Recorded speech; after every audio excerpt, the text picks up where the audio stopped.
Assalamualaikum warahmatullahi wabarakatuh. Kami dari kelompok 9 akan menjelaskan materi tentang ekuitas megang saham modal perseroan dan ekuitas megang saham modal ditahan. Perkenalkan, nama saya Ahmad Bauji, NPM 191063103001. Nama saya Alpina Triana, NPM 30154. Nama saya Nola Halwatunisa, NPM 202.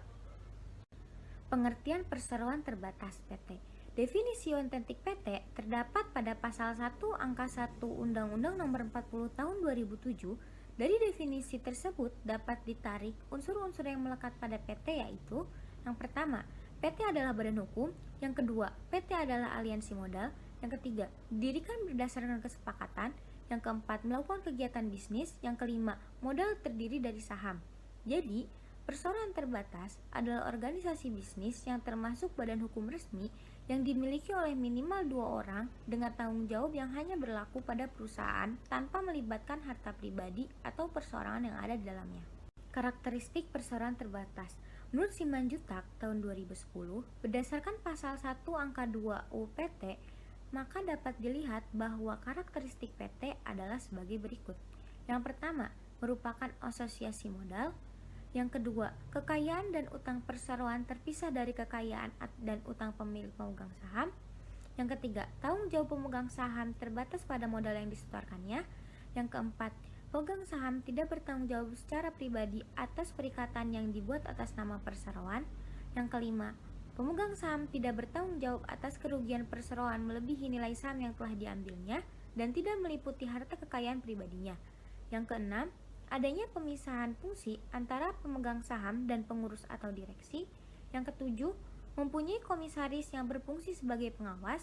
Dan yang kedelapan, kekuasaan tertinggi ada pada Rapat Umum Pemegang Saham atau RUPS. Sumber modal perseroan terbatas. Ada dua jenis-jenis modal. Yang pertama ada modal asing atau hutang jangka panjang seperti hutang hipotetik dan obligasi.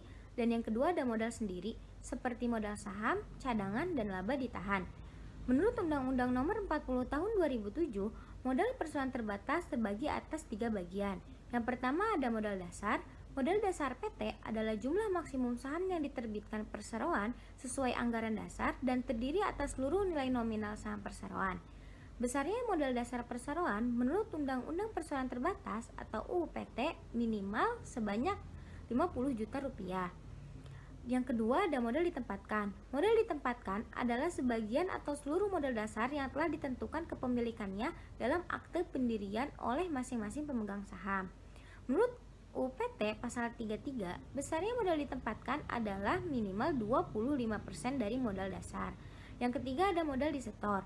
Modal disetor adalah modal yang dianggap real karena telah benar-benar disetorkan oleh para pemegang saham, baik penuh maupun sebagian ke dalam perseroan. Besarnya modal disetor menurut UU PT pasal 33 ayat 1, modal ditempatkan paling sedikit 25% dari modal dasar harus ditempatkan dan disetor penuh. Hak-hak pemegang saham. Ketentuan pasal 52 ayat 1 menunjukkan bahwa pemegang saham terbagi dalam dua kategori besar. Yang pertama ada hak-hak sebagaimana diatur pasal 52 ayat 1 pada UPT, dan yang kedua terdapat hak-hak lain yang tersebar di luar hak-hak yang pertama diatur beberapa pasal dalam UPT. Hal itu dapat dijelaskan bahwa hak-hak lain tersebut antara lain, yang pertama ada hak perseorangan. Hak ini telah diatur oleh pasal 61 ayat 1 UPT yang antara lain menentukannya bahwa setiap pemegang saham berhak mengajukan gugatan terhadap perseroan ke pengadilan negeri apabila dirugikan karena tindakan perseroan yang dianggap tidak adil dan tanpa alasan wajar sebagai akibat keputusan RUPS, direksi, dan atau dewan komisaris. Yang kedua, ada hak menilai harga saham.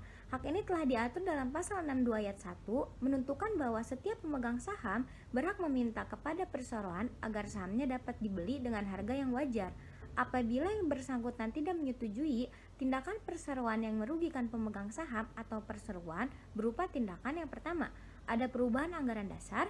Yang kedua, pengalihan atau penjaminan kekayaan perseroan yang mempunyai nilai lebih dari 50% kekayaan bersih perseroan. Dan yang ketiga, ada penggabungan, peleburan, pengembalian, dan pemisahan. Yang ketiga, hak meminta didahulukan.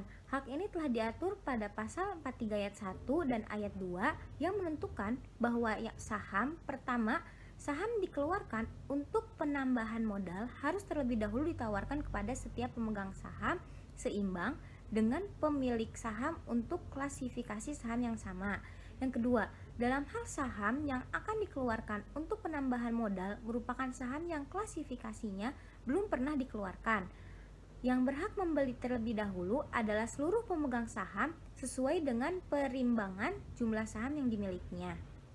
Keempat, hak gugatan deferatif. Hak ini diatur melalui pasal 97 ayat 6 untuk gugatan terhadap direksi dan pasal 114 ayat 6 gugatan terhadap komisaris perseroan. Hak pemegang saham ini adalah bukti dalam keterlibatan langsung pemegang saham untuk mengkoreksi dan memperbaiki kesalahan dan adanya kemungkinan terjadinya kerugian perseroan. Yang kelima, hak pemeriksaan. Hak ini oleh UPT telah diatur khusus pasal 138 ayat 3.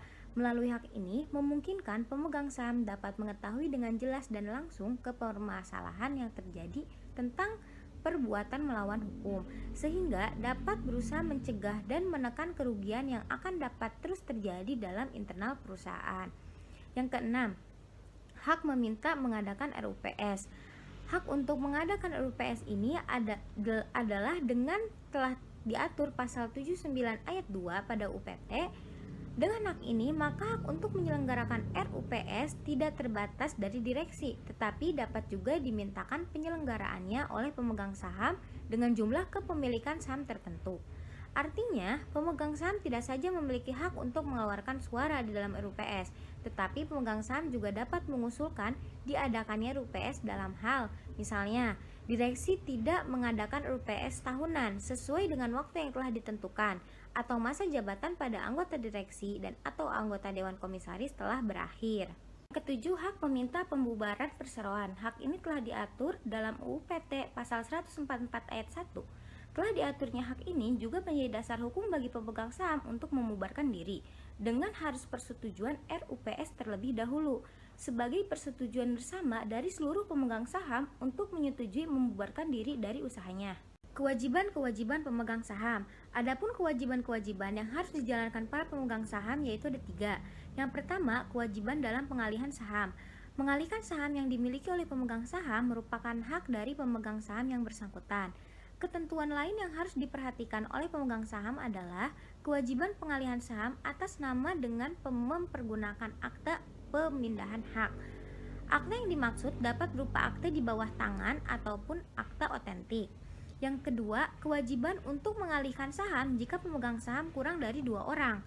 Apabila terdapat situasi di mana hanya terdapat 1 pemegang saham dalam perseroan, maka pemegang saham tunggal dalam jangka waktu bulan tertentu sejak keadaan tersebut wajib mengalihkan sahamnya kepada orang lain. Konsekuensi hukumnya adalah bahwa pemegang saham tunggal secara pribadi bertanggung jawab atas setiap keterlibatan atau kerugian perusahaan jika periode 6 bulan berakhir. Ketiga, tanggung jawab terbatas. Prinsip tanggung jawab terbatas pemegang saham dianut dalam Undang-Undang Nomor 40 Tahun 2007 sebagaimana yang disebutkan dalam pasal 3 yang berbunyi pemegang saham perseroan tidak bertanggung jawab secara pribadi di atas perikatan yang dibuat atas nama perseroan dan tidak bertanggung jawab atas kerugian perseroan melebihi nilai saham yang telah diambilnya. Penggolongan modal saham. Modal saham dapat digolongkan menjadi yang pertama, saham ditinjau dari segi kemampuan dalam hak atau klaim dibagi atas 2, yaitu ada saham biasa dan saham preferen. Saham biasa yaitu menempatkan pemiliknya paling terakhir terhadap pembagian dividen dan hak atas harta kekayaan perusahaan apabila perusahaan tersebut dilikuidasi karena pemilik saham biasa ini tidak memiliki hak-hak istimewa. Yang kedua, saham preferen. Saham preferen merupakan saham yang memiliki karakteristik gabungan antara obligasi dan saham biasa karena bisa menghasilkan pendapatan tetap seperti bunga obligasi. Yang kedua, ditinjau dari secara peralihannya.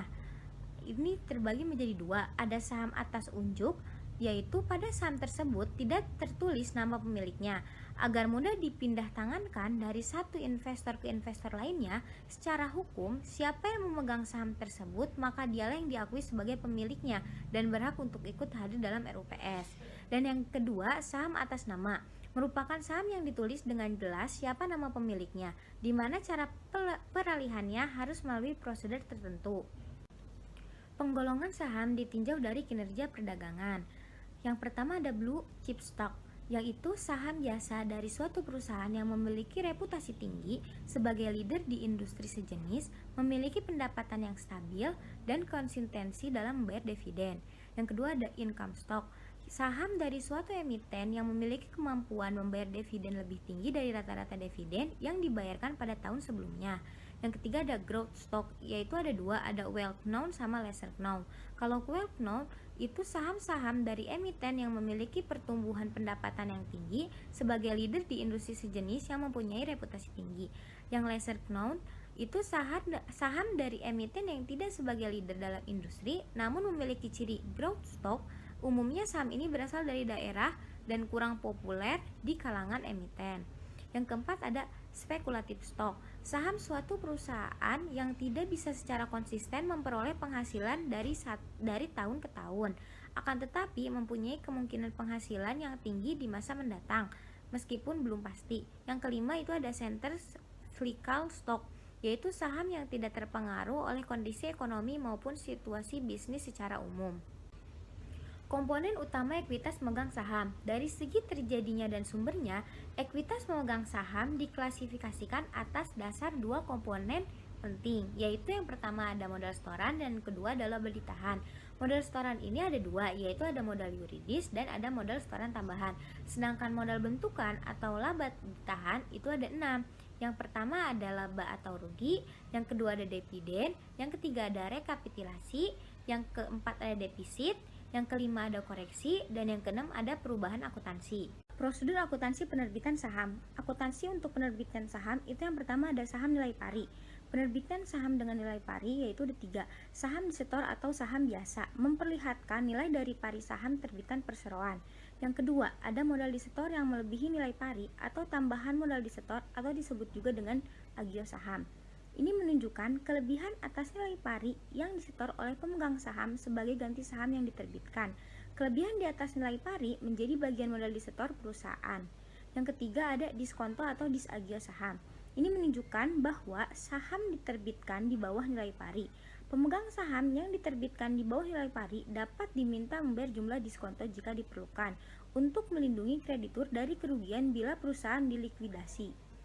Contohnya, Colonial Corporation menjual 100 lembar saham dengan harga Rp1.100 dengan nilai Rp5 per saham. Maka pencatatan pembukuannya, kas didebit sebanyak 1.100, saham biasa dikredit sebanyak 500, agio saham dikredit sebanyak 600. Kas ini dapat dari harga sahamnya sudah diketahui semuanya 1.100. Saham biasanya didapat dari 100 lembar saham dikali Rp5, sedangkan agio sahamnya didapat dari 1.100 dikurangi 500. Jika diterbitkan saham pengganti senilai Rp300, maka pencatatannya sebagai berikut. Yang pertama ada kas didebit sebanyak 300 dan agio saham didebit sebanyak 200 dan saham biasa dikredit sebanyak 500. Kas ini dapat dari senilai sahamnya yang diketahui sebanyak Rp300. Jika Colonial Corporation menjual 100 lembar saham dengan nilai pari Rp5 per lembar dengan harga sama dengan nilai parinya, maka pencatatannya kas didebit sebanyak 500 dan saham biasa dikredit sebanyak 500. Ini didapat dari 100 lembar dikali Rp5. Yang kedua, saham tanpa nilai pari. Alasan penerbitan saham tanpa nilai pari itu ada 2. Yang pertama, menghindari kewajiban kontijen yang mungkin timbul jika saham dengan nilai pari diterbitkan dengan disagio. Yang kedua, jika saham tak mempunyai nilai pari, timbul kerancuan antara nilai pari dan nilai wajar. Contohnya, Video Electronic Corp didirikan dengan 10 lembar saham biasa yang diotorisasi tanpa nilai pari. Tak ada pencatatan selain memo yang perlu dibuat untuk otorisasi karena tak ada jumlah uang yang terlibat. Jika 500 lembar saham kemudian diterbitkan dengan harga Rp10 per saham, maka pencatatannya kas didebit sebanyak 5.000, saham biasa tanpa nilai pari dikredit sebanyak 5.000. Ini dapat dari 500 lembar dikali 10 rupiah. Yang kedua, jika 500 lembar saham lagi diterbitkan seharga 100 rupiah per saham, maka pencatatannya kas didebit sebanyak 5.500, saham biasa tanpa nilai pari dikredit sebanyak 5.500. Ini dapat dari 500 lembar dikali 11 rupiah sama dengan 5.500. Ketiga, saham dijual atas dasar pesanan. Ini ada 3. Pertama, dilakukan jika perusahaan kecil melakukan go public. Yang kedua, jika perusahaan menawarkan saham kepada pegawainya agar karyawan berpartisipasi dalam kepemilikan perusahaan, hanya dilakukan pembayaran sebagian dan saham tak diterbitkan hingga harga pesanan penuh diterima. Yang kedua, jika akuntansi untuk saham dipesan. Ini dibagi 2. Pertama, ada saham biasa atau prepren yang dipesan, menunjukkan kewajiban perseroan untuk menerbitkan saham setelah pembayaran akhir saldo pesanan. Yang kedua, piutang pesanan, menunjukkan jumlah yang harus ditagih sebelum saham pesanan akan diterbitkan. Dan yang ketiga, jika pemesanan yang telah menandatangani kontrak pesanan memiliki hak dan keistimewaan yang sama sebagai pemegang saham yang mempunyai saham yang beredar. Contoh, Lubredit Corp menawarkan saham atas dasar pesanan pada masyarakat tertentu dan berhak membeli 10 lembar saham. Nilai parinya Rp5 seharga Rp20.000 per saham. 50 orang menerima tawaran perusahaan tersebut dan akan membayar 50% uang muka dan 50%-nya lagi pada akhir bulan ke-6. Maka pencatatan jurnalnya pada saat penerbitan adalah piutang pesanan didebit sebanyak 10.000, saham biasa yang dipesan dikredit sebanyak 2.500, tambahan modal disetor yang melebihi nilai pari dikredit sebanyak 7.500. Piutang pesanan itu dapat dari 500 dikali 20 rupiah. 500-nya ini dapat dari 50 orang dikali 10 lembar saham itu. Jadi 500.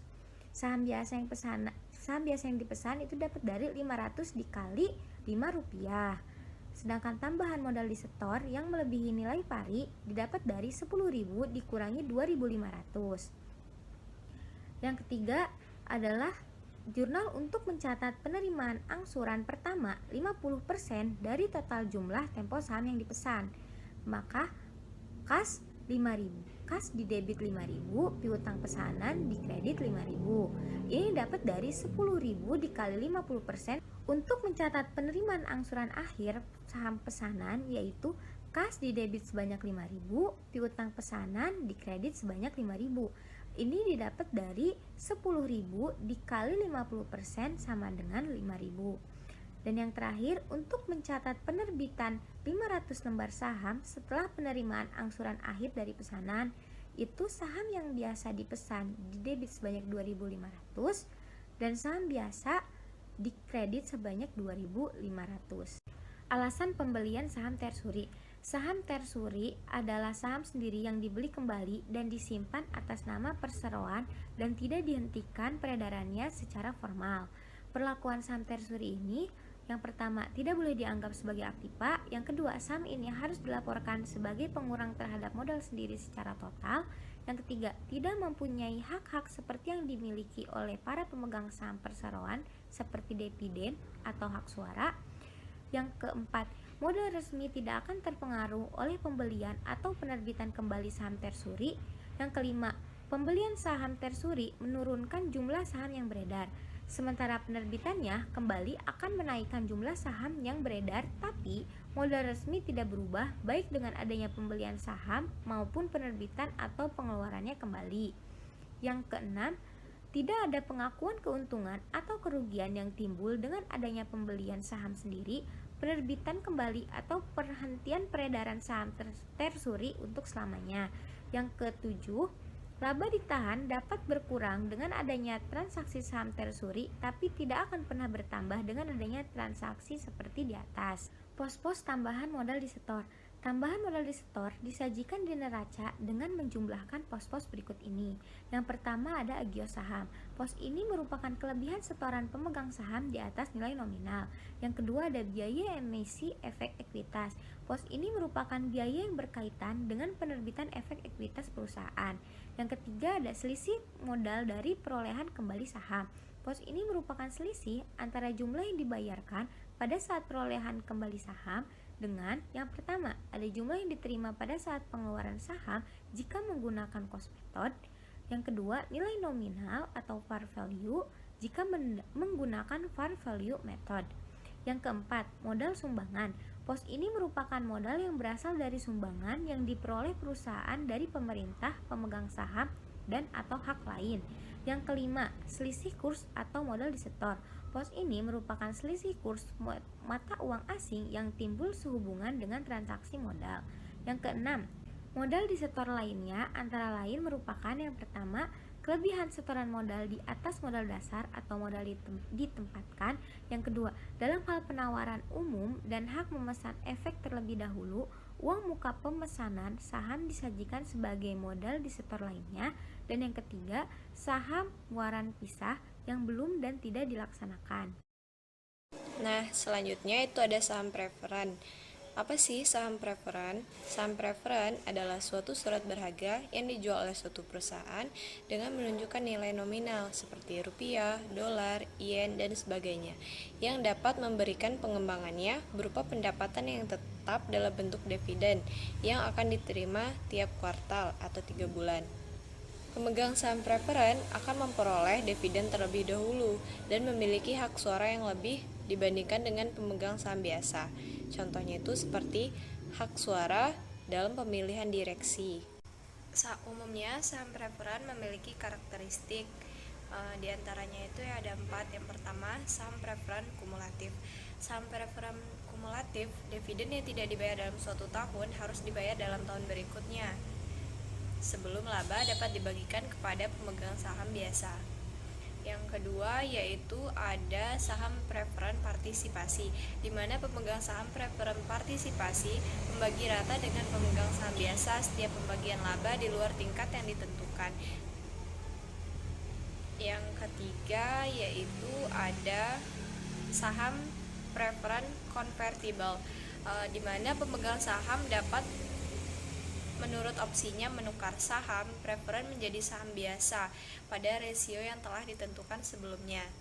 Dan yang terakhir itu ada saham preferen yang dapat ditarik, di mana perusahaan penerbit saham dapat menarik atau menebus pada opsinya saham preferen yang beredar pada tanggal tertentu di masa depan dan pada harga yang ditentukan. Nah, selanjutnya itu ada contoh soal ya, di mana diasumsikan bahwa Stein Corporation menerbitkan 10.000 saham seharga $12 per lembar dengan nilai nominal $10. Jurnal untuk mencatat penerbitan tersebut adalah sebagai berikut. Kas di debit 120.000, saham preferen di kredit 100.000, dan agio saham atau nilai nominal saham preferen di kredit 20.000. Nah, ini untuk mencatat penerbitan 10.000 saham preferen dengan nilai nominal $10. Yang kedua yaitu diasumsikan bahwa Scientific Leasing memiliki 5.000 saham preferen kumulatif beredar, 7% nilai nominal $100. Dividen tahun ini sebesar $35.000 atau 5.000 dikali $7 per lembar. Tetapi dividen belum dibagikan untuk 2 tahun. Dalam kasus ini, pemegang saham preferen memiliki hak untuk menerima dividen pada tahun berjalan. Nah, perhitungannya seperti berikut. Dividen belum terbayar yaitu $35.000 dikali 2 sehingga menjadi $70.000. Kemudian dividen tahun berjalan itu sebesar $35.000. Nah, ditambah jadi itu merupakan total dividen preferen $70.000 ditambah $35.000 menjadi $105.000. Selanjutnya yaitu ada perbedaan antara saham preferen dengan surat hutang, di mana perbedaan utama antara saham preferen dan debentur adalah yang pertama, common ekuitas yang memberikan hak istimewa kepada pemiliknya. Sedangkan yang terakhir adalah instrumen hutang yang memberikan pemiliknya lebih sedikit hak tapi tingkat bunga yang lebih tinggi untuk mengimbangi resiko. Perbedaan keduanya adalah saham preferen melindungi pemegangnya jika terjadi likuidasi, sementara surat-surat hutang melakukan kebalikan dari melindungi pemegangnya. Selanjutnya itu ada tambahan modal disetor. Tambahan modal disetor merupakan bagian dari modal yang ditempatkan yang telah disetor oleh pemegang saham. Penambahan modal disetor lazimnya dicatat berdasarkan jumlah uang kas yang diterima, besarnya utang yang dikonversi menjadi modal, dan nilai wajar aset non-kas yang diterima. Tambahan modal disetor ini disajikan pada neraca dengan menjumlahkan pos-pos sebagai berikut. Yang pertama, agio saham. Agio saham ini merupakan kelebihan setoran pemegang saham di atas nilai nominal. Yang kedua yaitu biaya emisi efek ekuitas. Pos ini merupakan biaya yang berkaitan dengan penerbitan efek ekuitas perusahaan.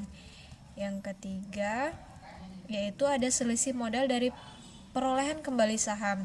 Pos ini merupakan selisih antara jumlah yang dibayarkan pada saat perolehan kembali saham. Yang keempat, selisih kurs atas modal yang disetor. Pos ini merupakan selisih kurs mata uang asing yang timbul sehubungan dengan transaksi modal. Yang kelima, modal sumbangan. Pos ini merupakan modal yang berasal dari sumbangan yang diperoleh perusahaan dari pemerintah, pemegang saham, atau dari pihak lainnya. Yang keenam, modal disetor lainnya. Pos ini antara lain terdiri dari setoran modal yang belum dapat dibukukan sebagai modal disetor penuh karena masih menunggu pengesahan peningkatan modal dasar dari instansi yang berwenang. Yang kedua, nilai waran pisah atau detachable warrants yang belum dan tidak dapat dilaksanakan. Selanjutnya itu ada contoh soal di mana diketahui laporan posisi keuangan PT KRS dilaporkan sebagai berikut. Modal saham beredar yaitu 5.000 lembar, nilai nominal Rp30 per lembar menjadi Rp150.000. Tambahan modal disetor sebesar Rp80.000, saldo laba Rp100.000. Transaksi berikut ini terjadi selama tahun berjalan. Yang pertama, membeli 120 lembar saham untuk dipegang menjadi saham treasury dengan membayar sebesar Rp60 per lembar. Yang kedua, menjual 90 lembar dari saham treasury pada harga Rp65 per lembar. Yang ketiga, menjual sisa saham treasury dengan harga Rp50. Diminta buatlah jurnal untuk transaksi tersebut dengan metode biaya dalam akuntansi untuk saham treasury. Jawaban: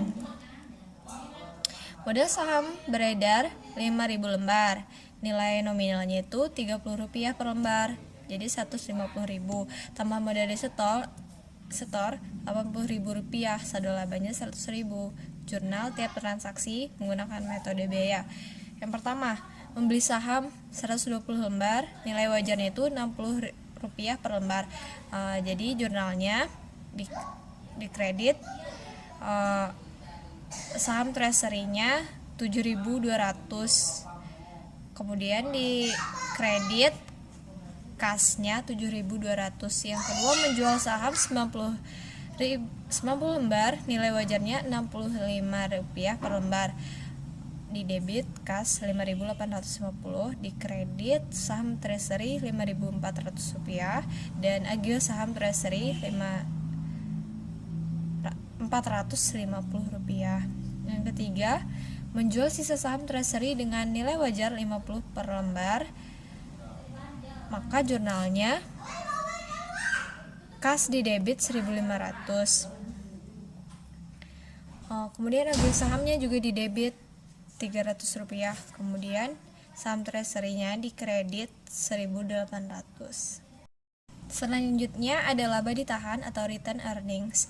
Ini merupakan istilah untuk laba yang tidak dibagikan. Maksudnya adalah sebagian atau keseluruhan laba yang diperoleh perusahaan yang tidak dibagikan oleh perusahaan kepada pemegang saham dalam bentuk dividen. Dividen sendiri adalah pembagian pada pemegang saham perusahaan yang sejajar dengan jumlah saham yang dimiliki. Seiring waktu dengan melihat perkembangan ekonomi dunia, telah diberlakukan adanya batasan pada laba ditahan. Batasan tersebut meliputi batas hukum atau berdasarkan hukum yang berlaku. Yang kedua, batas kontraktual atau batasan jumlah laba yang ditahan yang dicadangkan untuk kebutuhan mendatang. Dan yang terakhir atau batas voluntary, di mana pembatasan laba ditahan ini dimaksudkan untuk menjaga agar saldo yang dibagi tidak semuanya beralih sebagai dividen.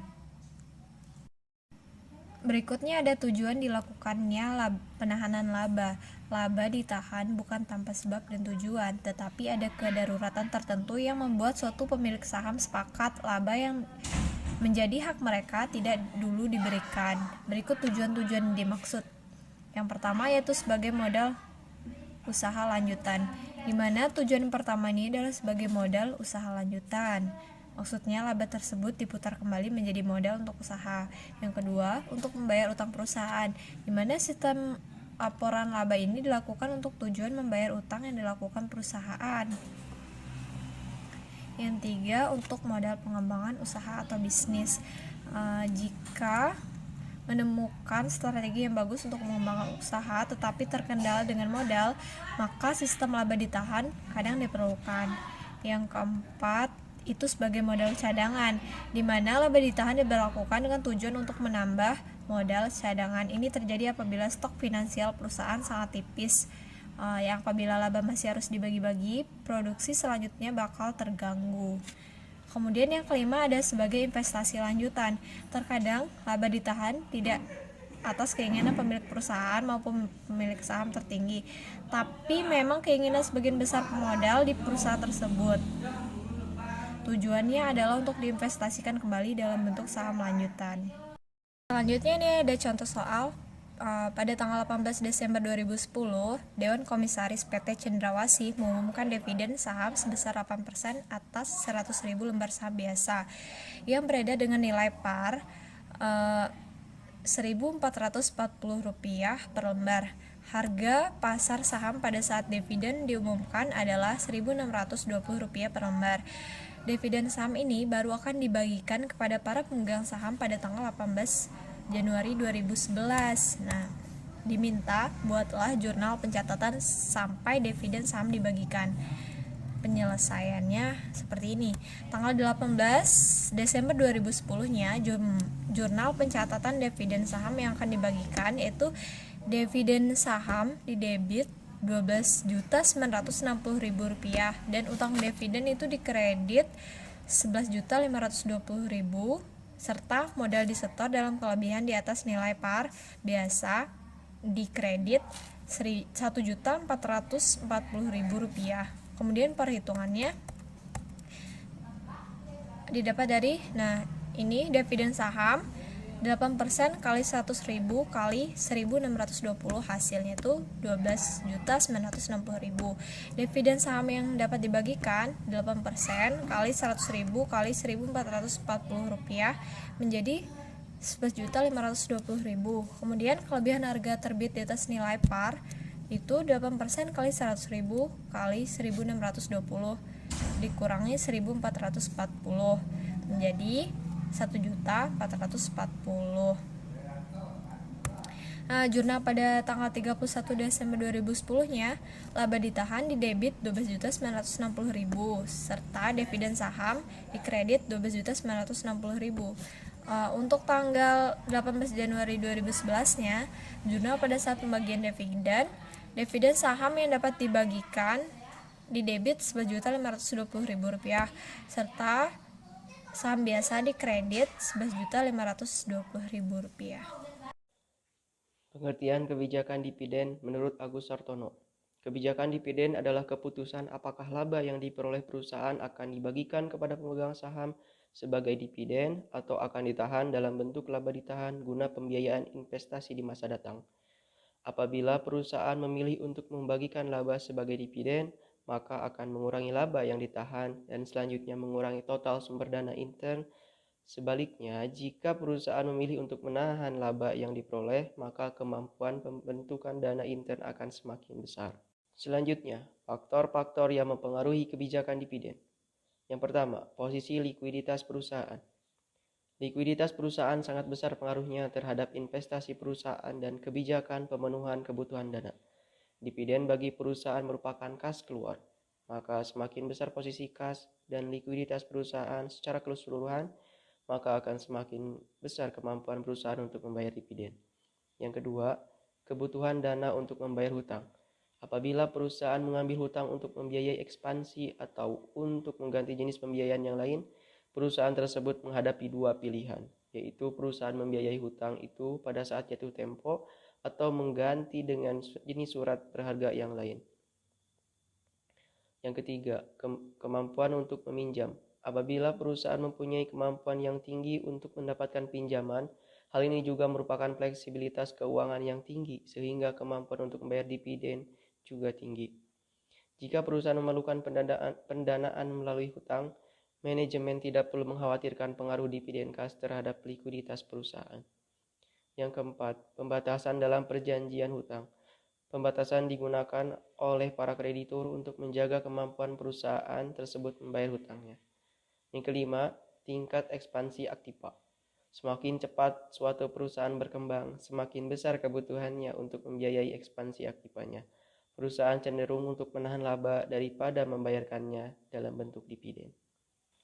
Yang keenam, stabilitas laba. Suatu perusahaan yang mempunyai laba stabil seringkali dapat memperkirakan berapa besar laba di masa yang akan datang.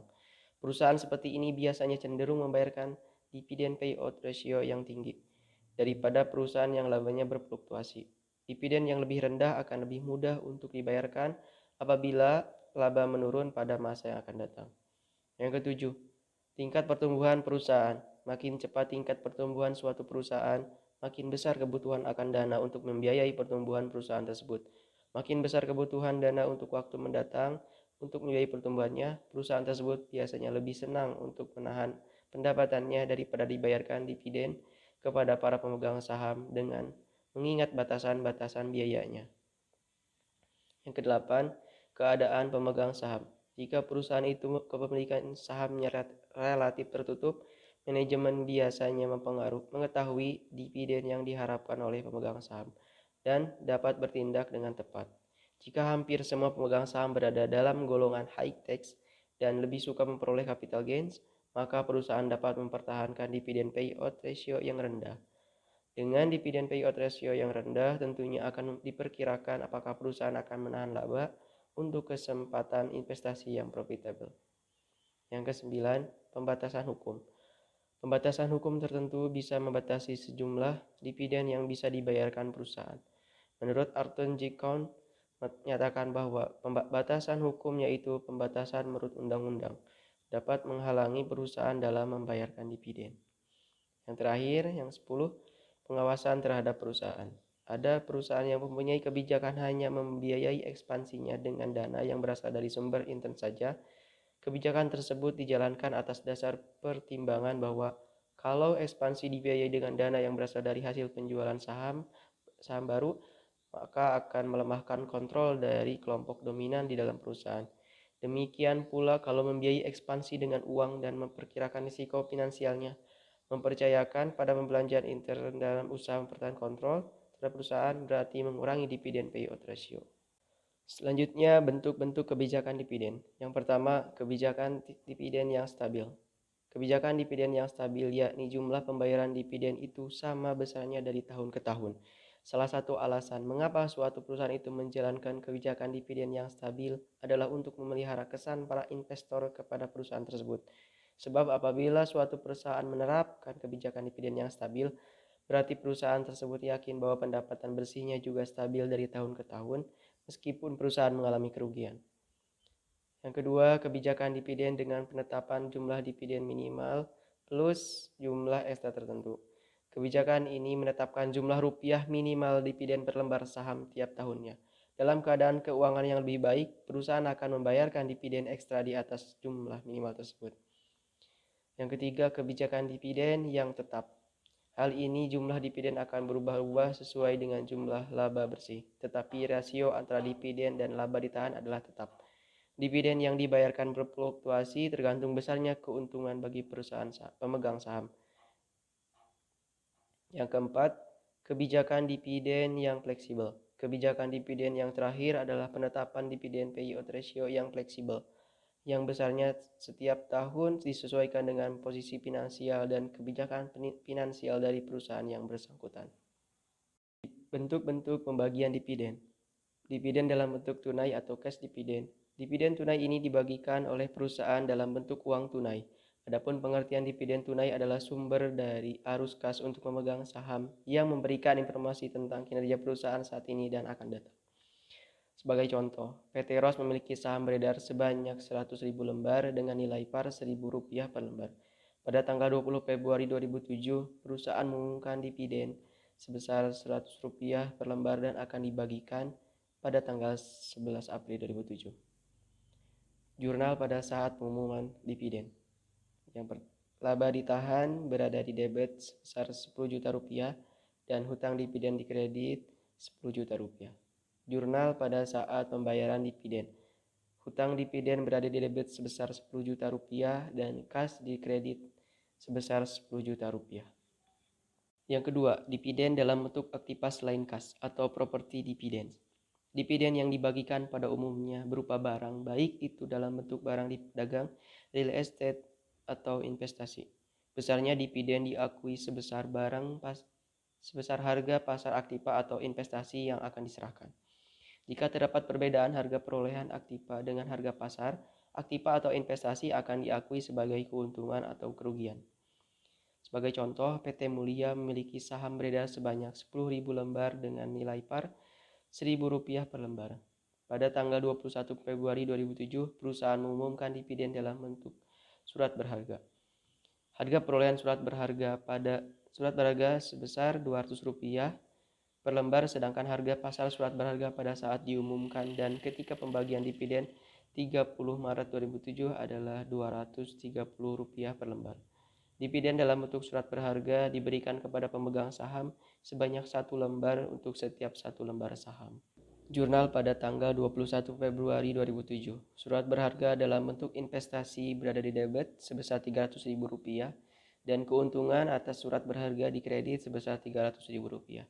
Ini didapat dari Rp230 dikurangi Rp200 dikali 10.000 lembar saham. Selanjutnya, laba ditahan berada di debit sebesar Rp2.300.000 dan di kredit hutang dividen dalam bentuk surat berharga sebesar Rp2.300.000. Didapat dari 10.000 lembar saham dikali Rp230. Pada saat pembayaran dividen dalam bentuk surat berharga, hutang dividen atas surat berharga berada di debit sebesar Rp2.300.000 dan surat berharga berada di kredit sebesar Rp2.300.000. Yang ketiga, dividen dalam bentuk hutang wesel atau scrip dividen. Dividen dalam bentuk hutang wesel dipilih karena perusahaan tersebut secara keuangan memilih tidak membayar dividen saat ini, tetapi di masa yang akan datang sesuai dengan jatuh tempo hutang wesel tersebut.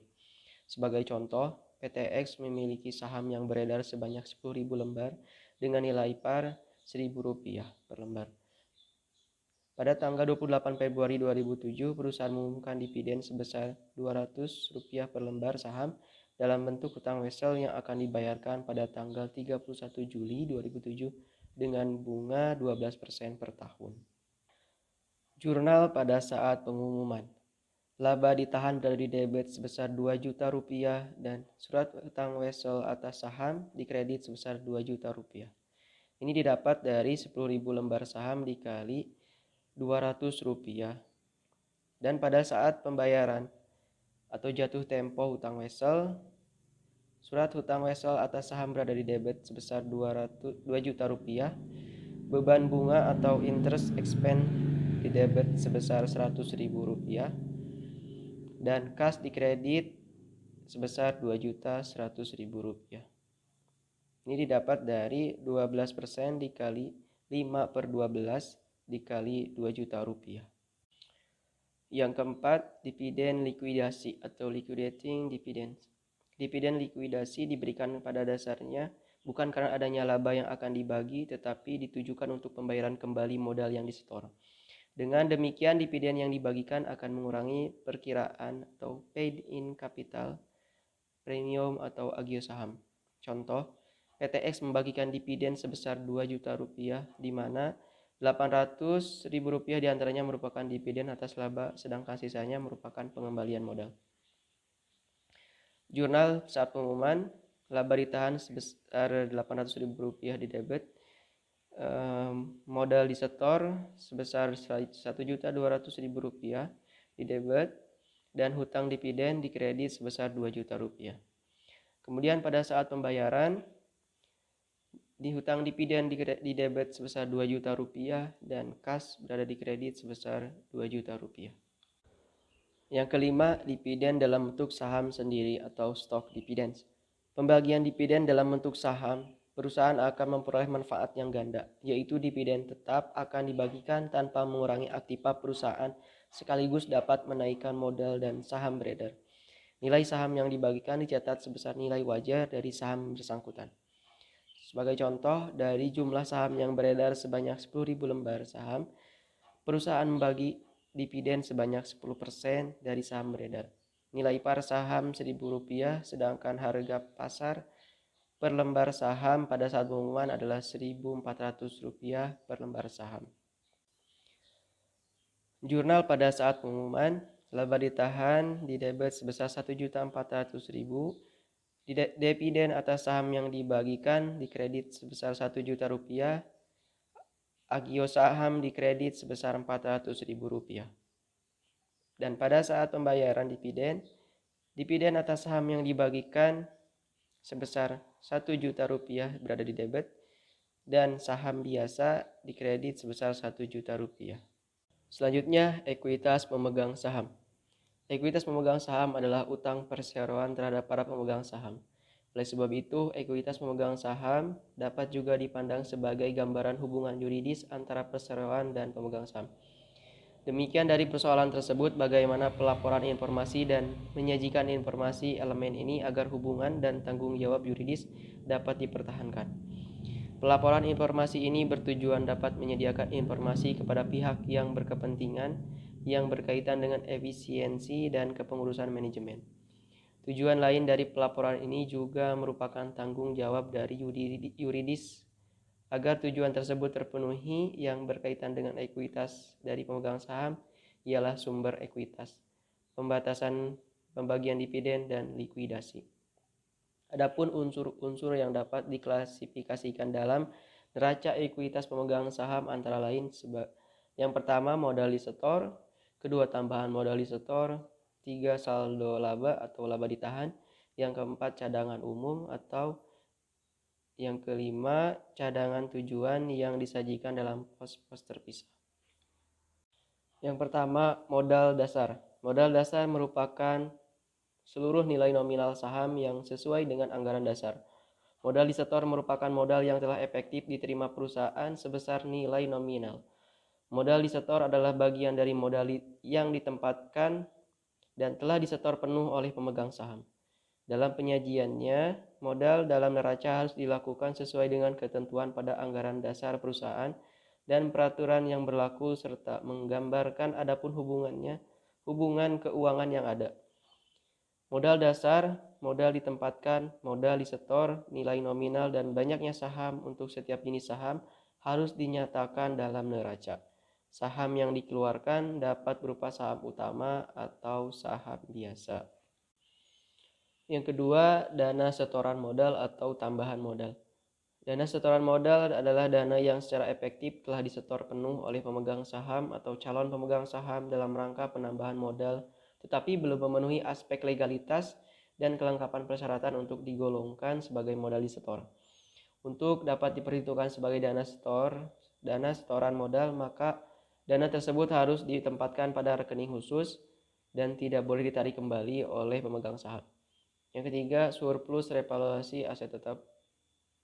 Surplus revaluasi aset tetap ialah selisih antara nilai revaluasi dengan nilai tercatat aset tetap dan inventaris sebelum dilakukan revaluasi. Penilaian kembali revaluasi aset tetap pada umumnya tidak diperkenankan karena SAK etap menganut penilaian aset berdasarkan biaya perolehan dan atau harga pertukaran. Penyimpangan dari ketentuan ini mungkin dilakukan berdasarkan ketentuan pemerintah. Dalam hal ini, laporan keuangan harus menjelaskan mengenai penyimpangan dari konsep biaya perolehan di dalam penyajian aset tetap serta pengaruh dari penyimpangan tersebut terhadap gambaran ekuitas entitas. Yang keempat, saldo laba. Saldo laba atau laba ditahan merupakan akumulasi hasil usaha periodik setelah memperhitungkan pembagian dividen, koreksi laba rugi periode lalu, dan reklasifikasi surplus revaluasi aset tetap. Saldo laba dapat dikelompokkan menjadi tiga. Yang pertama, cadangan tujuan. Cadangan tujuan ini merupakan cadangan yang dibentuk dari laba neto setelah pajak yang tujuan penggunaannya setelah ditetapkan. Yang kedua, cadangan umum. Cadangan umum ini merupakan cadangan yang dibentuk dari laba neto setelah pajak yang dimaksudkan untuk memperkuat modal.